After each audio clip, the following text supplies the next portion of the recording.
সুন্দর পরিবেশে আমরা পুরস্কার বিতরণ করছিলাম।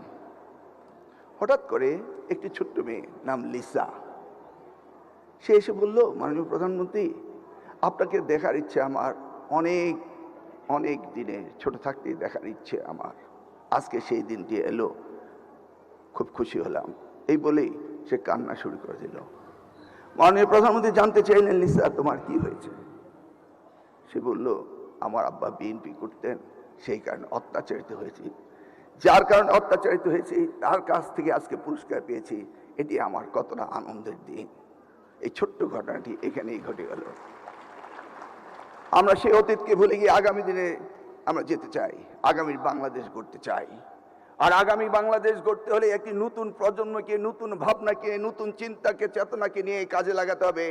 সেই কাজটি করার নির্দেশ দিয়েছেন আজকের প্রধানমন্ত্রী জনাব তারেক রহমান। আমি জানি উনার পিতা শহীদ রাষ্ট্রপতি জিয়াউর রহমান নতুন করেছিল, আজকে যে শিশু পার্কের কথা বলা হয়েছে সেটা করেছিল। উনার সময়ে 21-এর পদক দেওয়া হয়েছিল, স্বাধীনতার পদক দেওয়া হয়েছিল বেগম খালেদা জিয়ার সময়ে। এই প্রত্যেকটি গুণজনকে সম্মান করার অভিপ্রায় ব্যক্ত হয়েছিল এই জাতীয়তাবাদী দল থেকে, এই শহীদ রাষ্ট্রপতি জিয়াউর রহমান, দেশমাতা বেগম খালেদা জিয়া থেকে। আসল ফল থেকে তৈরি, সম্পূর্ণ প্রিজারভেটিভ মুক্ত ফ্রুটিকা, পিওর মানে ফ্রুটিকা। আজকে আমরা দেখতে পাচ্ছি আমাদের প্রিয় প্রধানমন্ত্রী, তিনি আমাদের তরুণ প্রজন্ম, আগামীর প্রজন্মকে কত না ভালোবাসেন, কত না তাদের কাছে টেনে নিয়েছেন।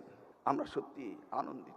কয়েকদিন আগে 20শে জুন আর্মি স্টেডিয়ামে সারা বাংলাদেশ থেকে এই 22 লক্ষ ক্ষুদে খেলোয়াড় আমাদের প্রাথমিক স্তরে তারা ফুটবল খেলতে এসেছিল, তাদের প্রতিযোগিতা হয়েছিল। ফাইনাল খেলার দিন মাননীয় প্রধানমন্ত্রী ছিলেন। আমি দেখেছি সেই দিন তিনি আবারও বলেছেন যে প্রাইম মিনিস্টার গোল্ড কাপ করা হোক, বাংলাদেশের সকল শিক্ষার্থীকে যেন আনন্দ মেলায় ভাসিয়ে দেওয়া যায়, তারা যেন মোবাইল আসক্ত, তারা যেন ড্রাগের আসক্ত থেকে বেরিয়ে আসতে পারে, সেই জন্য তিনি পরিকল্পনা নিয়েছেন। তিনি শিক্ষা খাতে বাজেট বাড়িয়ে দিয়েছেন, আমরা সেদিকে কাজ করছি।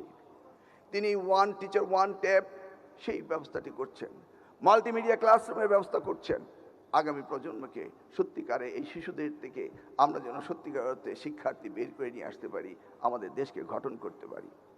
আমি বক্তব্য না বাড়িয়ে আবারও ধন্যবাদ দিয়ে বলবো, মাননীয় প্রধানমন্ত্রী, যে প্রত্যয় আপনার রয়েছে, যে নির্দেশনা আপনার রয়েছে, যেভাবে আপনি জাতি গঠন করতে চান, ইনশাআল্লাহ কথা দিচ্ছি আমাদের মন্ত্রণালয় আমরা সকলকে নিয়ে আপনার এই অভিপ্রায়কে সার্থক করব, এই আশা ব্যক্ত করে আমি এখানে বিদায় নিচ্ছি। আল্লাহ হাফেজ। বাংলাদেশ জিন্দাবাদ। আসসালামু আলাইকুম।